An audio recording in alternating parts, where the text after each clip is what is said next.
On number 10, I have 27 raised to the x minus 2 is equal to 9. And my first step is I want the same base.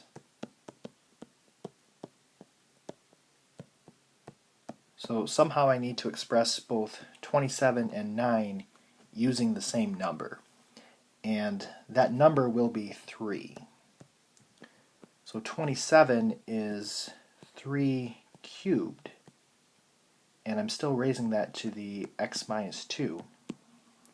And then 9 is 3 squared. So I haven't changed the value of the equation.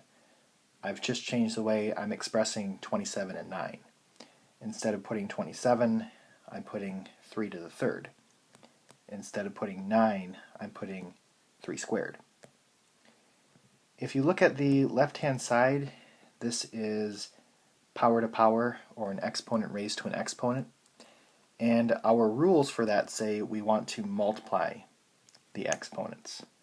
So I'm going to multiply 3 by the x and 3 by the negative 2. So this will be 3 raised to the 3x minus 6 is equal to 3 squared. And now we can just look at the exponents because my bases match. So I'm going to set 3x minus 6 equal to 2 and then solve. So 3x is equal to 8 and x is equal to 8 over 3.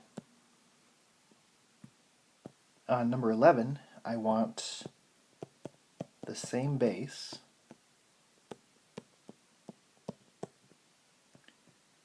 so I'm not going to change the left-hand side, but the right-hand side I can express as 5 to the 0 because anything to the 0 power is equal to 1. So now that they have the same base, I can just look at the exponents and solve. So 2x minus 3 is equal to 0. 2x is equal to 3. And x is equal to 3 over 2.